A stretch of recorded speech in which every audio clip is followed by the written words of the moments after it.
Olá, tudo bem? Vamos estudar a Bíblia? Eu sou o pastor Emailson e estou aqui para dar continuidade ao nosso estudo às 7 igrejas do Apocalipse.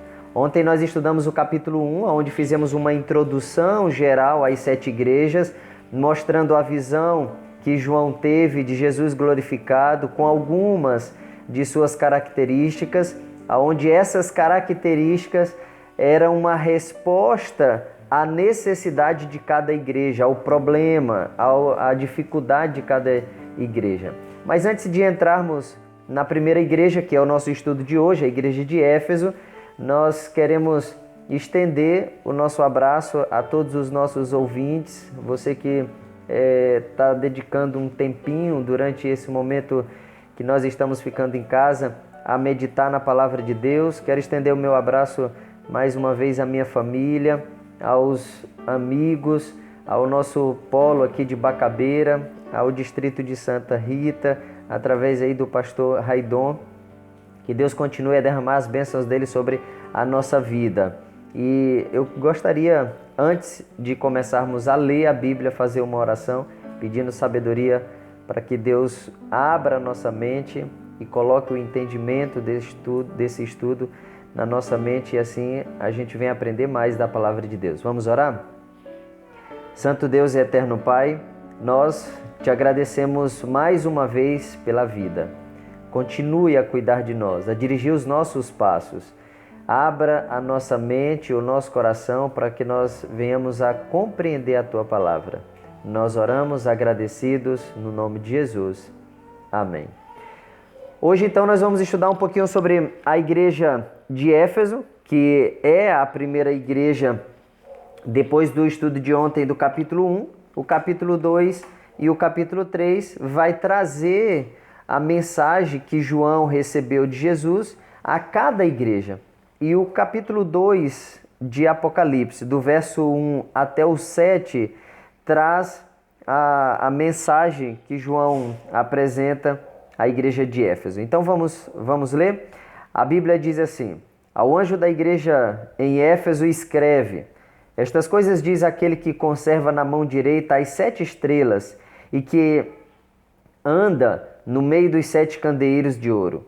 Conheço as tuas obras, tanto o teu labor como a tua perseverança, e que não podes suportar homens maus, e que pusestes à prova os que a si mesmo se declaram apóstolos e não são, e os achastes mentirosos, e tens perseverança e suportastes provas por causa do meu nome, e não te deixastes esmorecer.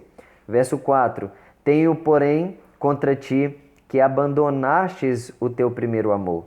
Lembra-te, pois, de onde caístes, arrepende-te e volta à prática das primeiras obras.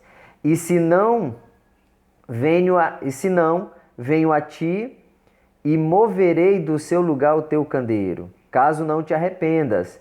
Tens, contudo, a teu favor que odeias as obras dos nicolaítas, as quais eu também odeio. O verso 7, para terminar: quem tem ouvidos, ouça o que o Espírito diz às igrejas. Ao vencedor, dar-lhe-ei que se alimente da árvore da vida, que se encontra no paraíso de Deus. Veja bem, nós temos aqui então a leitura de toda a mensagem que João apresenta à primeira igreja, a igreja de Éfeso. E eu gostaria de trazer alguns dados, algumas informações, para que o nosso conhecimento fosse amplificado em relação ao contexto da época. Eu queria apresentar aqui para vocês alguns detalhes. Veja bem, primeiro, a igreja de Éfeso era a igreja mais próxima de Patmos, ficava aproximadamente 100 quilômetros. Éfeso tinha cerca de 220 mil habitantes, era uma metrópole ali de sua época.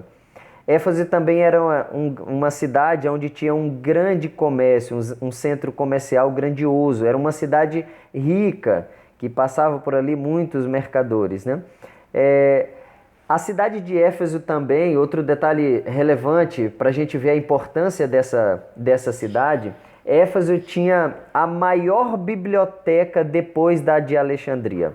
Então era uma cidade onde as pessoas preservavam o conhecimento com uma grande biblioteca, né? E prezava ali pelo cognitivo, pela sabedoria. Ali na cidade de Éfeso também tinha seus pontos críticos, né?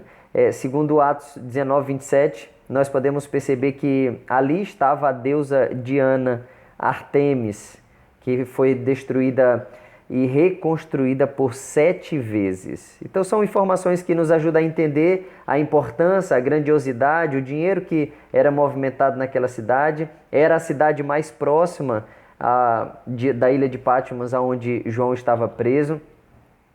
Outro fator que é importante para a gente compreender, ampliar o nosso conhecimento, Éfeso era uma das igrejas mais influentes das igrejas do tempo de João. Segundo Atos 18, versículo 18 e 19, nós podemos compreender que foi Áquila e Príscila que foram os fundadores da igreja de Éfeso ali no tempo de João. Paulo chegou a trabalhar, segundo Atos também 20 e 31, cerca de 3 anos na cidade de Éfeso. Então é uma cidade importante, onde Deus se preocupa em enviar uma mensagem. Foi enviado Paulo ali, Paulo foi enviado também a trabalhar durante um período nessa cidade, para a gente compreender um pouquinho a importância dela. A mensagem, quando nós olhamos para as igrejas de Apocalipse, nós conseguimos ver 3 dimensões em relação à mensagem das igrejas que foram enviadas. Primeiro, a mensagem foi para a igreja local. Essa mensagem que nós acabamos de ler, do verso 1 ao verso 7 do capítulo 2, é uma mensagem que foi útil para a igreja local, da época, a igreja que existia em Éfeso. Em segundo lugar, o segundo ponto que nós podemos aqui salientar é que é uma mensagem também profética. Essa mensagem, além de ser útil para a igreja local, no tempo de João, também tem uma mensagem profética, que vai dos dias de João até a volta de Jesus. E em terceiro lugar, outro aspecto das dimensões da mensagem à igreja do tempo de João, as igrejas do Apocalipse, é que sua aplicação espiritual é para todas as pessoas, para todas as igrejas, em todos os tempos. A igreja de Éfeso não era uma igreja apenas na escrita, não era só uma mensagem, não era simbólica. A igreja existiu como nós temos a nossa igreja hoje, mas a mensagem que foi enviada a essa igreja, ela serviu para aquela época, para aquela igreja, para aquelas pessoas, mas serve também para a nossa igreja, para nós e para a nossa época também. A mensagem, então, tem essas 3 dimensões. A igreja, quando nós olhamos ainda para a mensagem da igreja de Éfeso, nós percebemos que as 7 igrejas resumem todas as igrejas da época e de todos os tempos. Então, quando nós terminarmos de estudarmos todas as igrejas, a última igreja, a igreja de Laodiceia, nós vamos perceber que a mensagem das 7 igrejas, elas resumem a mensagem de todas as igrejas, de todas as épocas, de todos os tempos. É uma mensagem que serviu para a época, mas também é profética, serve para as igrejas até a volta de Jesus. Outro aspecto importante, interessante, as 7 igrejas contêm todos os tipos de problemas que todas as igrejas têm em todos os tempos. Veja bem, os problemas que nós vamos dar ênfase aqui às igrejas mostra que esses problemas são os mesmos problemas que todas as igrejas, durante todas as épocas, estão enfrentando e que vão enfrentar de João até a volta de Jesus. A solução aqui então apresentada são as soluções de Jesus para todos os tempos, para todas as igrejas. O mesmo problema que surgiu nas igrejas na época de João são problemas que acontecem hoje E a mesma solução da mensagem que Jesus apresenta a João no tempo de Éfeso é a mesma solução que Jesus apresenta hoje nos nossos tempos, né? Para a nossa igreja, melhor dizendo. Tá bom? Nós temos um relato da revista Things of the Time, do dia 28 de janeiro de 1903, onde a revista diz assim: as palavras ditas não foram somente para João na ilha de Patmos, não foram somente para aquelas igrejas, mas, através destas igrejas, a mensagem inspirada era para ser levada a todos, para que pudessem ter sua poderosa impressão em cada época até o fim dos tempos. Ou seja, a mensagem ela é uma mensagem atual, mesmo sendo escrito há centenas e centenas de anos atrás, milhares de anos atrás. Ela é uma mensagem atual, ela é útil para os nossos dias, para a nossa igreja, para o nosso povo. Fazendo uma alusão mais uma vez às características de Jesus, que Jesus apresenta a João na ilha de Patmos, sendo essa característica uma resposta ao problema da igreja, eu gostaria de dar ênfase mais uma vez o capítulo 1, verso 13 e 16 de Apocalipse, onde a Bíblia diz assim: e no meio dos candeeiros, um semelhante a filho do homem, com vestes talares e cingido à altura do peito, com uma cinta de ouro. E o verso 16: tinha na mão direita 7 estrelas, e da boca saía-lhe uma afiada espada de 2 gumes. O seu rosto brilhava como o sol na sua força. E o versículo 1 do capítulo 2, as palavras se repetem, a característica é apresentada de novo, onde a Bíblia diz: ao anjo da igreja em Éfeso escreve: estas coisas diz aquele que conserva na mão direita as 7 estrelas e que anda no meio dos 7 candeeiros de ouro. Então nós podemos ver que essa característica que é apresentada a João na ilha de Patmos, ela é repetida na primeira igreja, na mensagem à primeira igreja, como uma solução ao problema que a igreja estava enfrentando. Jesus, então, se apresenta de 3 formas. Nós temos aqui 3 ênfases, né? Como Jesus se apresenta. Primeira ênfase: Jesus se apresenta andando no meio de sua igreja. Nós comentamos um pouquinho isso ontem no primeiro vídeo. Jesus se apresenta andando andando no meio de sua igreja, porque ele quer descobrir, ele quer saber, ele se preocupa com as características, com os problemas, com as debilidades de sua igreja. Outra forma que nós vemos como Jesus se apresenta: Jesus tem em sua mão direita as 7 estrelas, ou seja, Jesus ele está no controle da mensagem.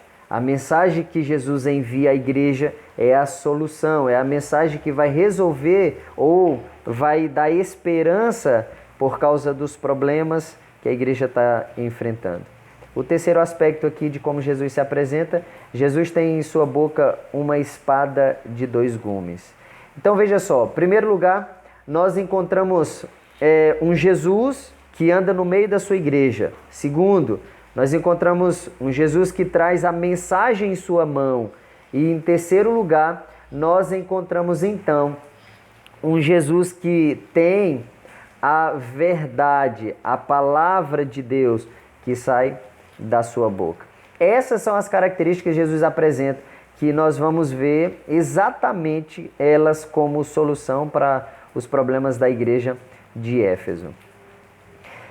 Eu gostaria de apresentar para você um quadro, e você vai estar vendo esse quadro aí agora, onde traz uma série de itens, de características padrão de todas as igrejas. Nós vamos estudar durante a semana e a cada igreja nós vamos perceber que esse é o padrão da mensagem que João apresenta às 7 igrejas. Por exemplo, período O período aproximadamente da igreja ali de Éfeso, a primeira igreja é de 31 a 100, do ano 31 até o ano 100 depois de Cristo. Como Cristo se apresenta?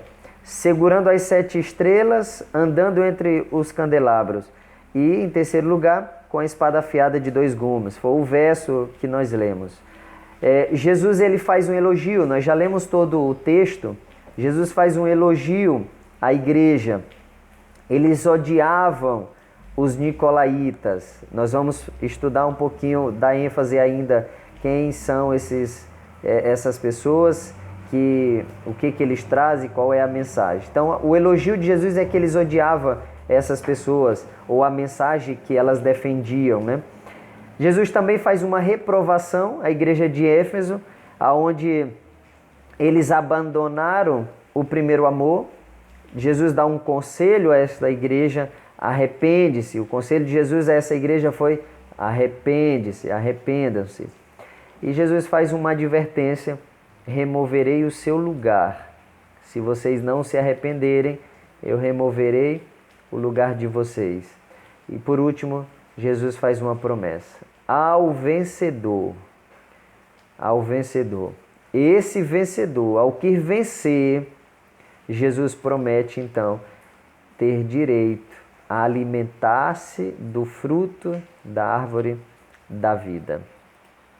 Veja bem então, a igreja tem as suas dificuldades. Jesus aparece então com algumas características, e essas características é a resposta exata de Jesus aos problemas dessa igreja. E Jesus faz algumas repreensões, dá alguns conselhos, mas também faz uma promessa no final: ao vencedor terá direito de comer do fruto da árvore da vida. No verso que nós lemos, no último verso, a Bíblia deixa claro que esse verso, que é esse fruto dessa árvore, é o fruto que está no paraíso de Deus. Ou seja, eu terei, ao me arrepender, eu terei lugar, morada no paraíso de Deus, e de comer do fruto da árvore da vida. Veja bem então, quem eram os nicolaítas? Segundo Atos capítulo 6, versículo 5, os nicolaítas eram os seguidores de Nicolau. Nicolau foi um dos primeiros diáconos da igreja. Quando a igreja se reuniu para eleger os primeiros diáconos, ali foi feita uma imposição de mãos a esses diáconos, e Nicolau foi um dos escolhidos. Do grego, você também pode perceber aí, vai aparecer para você, do grego, a palavra no original é Nikao, né? Nikao e Laos, que é igual a aquele que conquista o povo. Nicolau tinha essa característica de conquistar as pessoas, foi escolhido como um dos diáconos. Do hebraico, povo, Baal, Bela, é aquele que destrói o povo. Então, a gente tem esse significado aí do grego e do hebraico quanto à nossa mensagem, da reprovação dessas pessoas que traziam uma mensagem negativa ao povo de Deus. Por isso Jesus elogia a igreja dizendo: vocês odeiam, é a mensagem que essas pessoas trazem. E por último, os nicolaítas seguiam a doutrina de Balaão. Você pode depois acompanhar na sua Bíblia, Números 25, de 1 a 6 e 31, 16. Os nicolaítas traziam a mensagem de Balaão. E qual era o problema então? O envolvimento nas festas cívicas e religiosas. Veja bem, esse grupo de pessoas defendia a participação dos cristãos, das pessoas que queriam ser fiel a Deus, a participarem de algumas festas. E aqui eu trouxe algumas características para a gente avaliar. Primeiro, a participação das pessoas a essas festas era socialmente exigida. Elas precisavam participar. E esse grupo de pessoas incentivava a igreja a participar. O que acontecia nessas festas para que elas fossem reprovadas? Primeiro, nas festas eram servidos alimentos sacrificados a ídolos. E isso trazia escândalo a muitos que estavam chegando na fé. Você vê Paulo falando no Novo Testamento, reprovando algumas pessoas que criticavam por ser débil no conhecimento ou acreditar que esses ídolos eram verdadeiros e que esse alimento não poderia ser usado pelos cristãos. Então, Jesus faz uma reprovação quanto ao incentivo de consumir esses alimentos que eram sacrificados a ídolo. Outro problema que nós encontramos a participação das festas é que nas festas havia tanto o álcool, onde as pessoas ficavam embriagadas, como, por outro lado, a prostituição.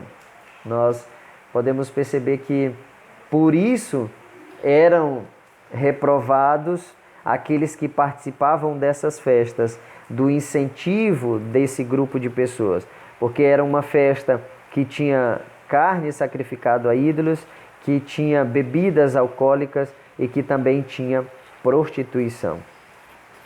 E o problema de tudo isso era que muitos cristãos participavam dessas festas, por isso havia ali uma reprovação.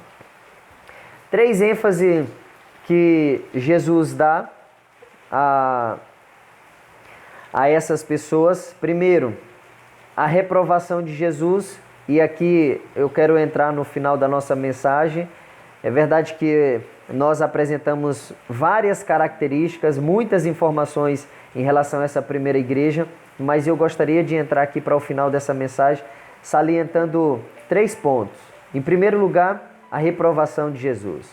Jesus olha para João e diz: João, envia essa mensagem às igrejas. Vocês abandonaram o primeiro amor. Talvez eu esteja hoje falando com alguém que abandonou o primeiro amor, que recebeu um dia, talvez um estudo bíblico, conheceu a palavra de Deus, se apaixonou por esse Jesus, mas hoje está frio na fé. Voltou para casa, saiu da igreja e abandonou o primeiro amor. Jesus faz uma reprovação a essas pessoas. Por que vocês Por que vocês abandonaram o primeiro amor? O amor por Jesus, o amor à palavra de Deus, o amor por aquilo que nos dá esperança a uma vida melhor, a um futuro eterno. Por que vocês abandonaram o primeiro amor? E talvez esse seja o momento de você refletir um pouquinho na sua casa, com a sua família. E Jesus ainda, nos nossos dias, pergunta e reprova aqueles que abandonaram o primeiro amor. Por que abandonastes o primeiro amor? Outro aspecto aqui da mensagem à primeira igreja é o conselho de Jesus. O conselho de Jesus é: arrepende-se e volte-se para a palavra de Deus. Eu não sei o que tem trazido esperança ao seu coração. Eu não sei o que tem trazido alegria para dentro da sua casa. Mas o conselho bíblico, a palavra de Deus, o conselho de Jesus, ao aparecer para João e dizer: envie para que todas as pessoas tenham acesso a essa mensagem. O conselho de Jesus, que desceu do céu, e eu creio que está aí do seu lado perguntando: por que você abandonou o primeiro amor? E agora aconselhando: volte-se para a palavra de Deus. Seja fiel a essa palavra. João nos deu um exemplo extraordinário. Nós vimos ontem que os líderes religiosos da época, os mesmos que quiseram crucificar Jesus, aqueles que induziram a morte de Jesus, agora queria silenciar a mensagem que os seus discípulos também estavam espalhando. Mas João se mostra fiel, com uma fé inabalável. Jesus também apela ao seu coração: volte à palavra de Deus, medite, não gaste tempo com aquilo que não é eterno, gaste tempo com aquilo que é espiritual. Volte-se à palavra de Deus. E o terceiro aspecto da mensagem, e o último, que eu quero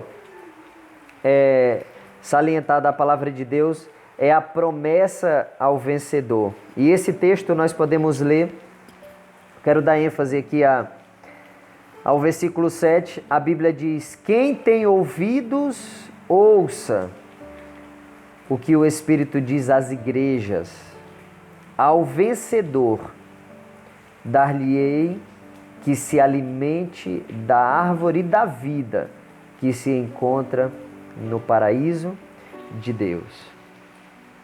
Nós vivemos num mundo sem esperança. Vivemos em um mundo onde não há uma alternativa longe de Deus. Não há esperança longe da palavra de Deus. Por isso, os 3 últimos aspectos que nós demos ênfase aqui no nosso estudo. Primeiro, por que você abandonou o primeiro amor?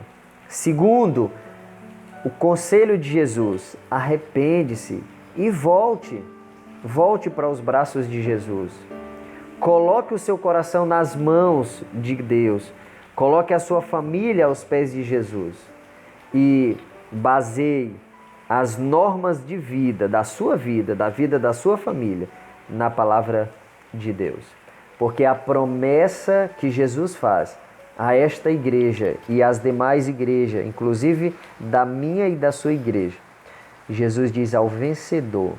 Você tem ouvido primeiro a mensagem diz. Você tem ouvido, então ouça o que o Espírito diz às igrejas. Como eu já falei no início, essa mensagem não era só direcionada à igreja de Éfeso, mas era uma mensagem direcionada a todas as igrejas, inclusive as igrejas de todas as épocas até a volta de Jesus. Você está incluso nessa mensagem.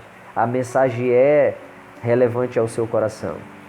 Ao vencedor, dar-lhe o direito de se alimentar do fruto da árvore da vida, que fica no paraíso de Deus. A promessa ela é muito bonita, mas são para aqueles que estão decididos a vencer. Para que você vença, você precisa lutar. Lute, seja fiel, firme, chore aos pés de Jesus, se arrependa, baseie, coloque a Bíblia a todo instante em primeiro lugar. E eu creio que você será um vencedor e herdará a vida eterna na volta de Jesus. Que Jesus nos abençoe muito. Que as bênçãos do céu recaiam sobre a nossa família. E que nós, no grande dia da volta de Jesus, possamos ser considerados vencedores. Você aceita o desafio? Posso ver a sua mão aí? Coloque a sua mão aí para o alto dizendo: eu aceito. Eu quero voltar à palavra de Deus. Eu quero dedicar minha vida à palavra de Deus, porque eu quero ser um vencedor e quero herdar a vida eterna. Vamos orar? Vamos pedir a Deus o favor do nosso Senhor Jesus? Fechamos os nossos olhos. Soberano Deus e eterno Pai, obrigado, Senhor, pelo estudo de hoje. Nós podemos perceber no estudo de hoje que a igreja de Éfeso tinha muitos problemas, mas o Senhor fez uma advertência e uma promessa. A advertência é que nós deveremos voltar ao nosso primeiro amor, quando nós nos apaixonamos pelo Senhor. E a promessa é que, se nós voltarmos a esse primeiro amor, nós vamos ser vitoriosos e vamos herdar a vida eterna. Abençoe cada um dos teus filhos que estão assistindo esse vídeo, as nossas famílias, a nossa igreja, e que as bênçãos do céu recaiam sobre nós. Que nós possamos colocar a nossa vida em tuas mãos todos os dias, fazendo a tua vontade. É o que nós oramos agradecidos no nome de Jesus.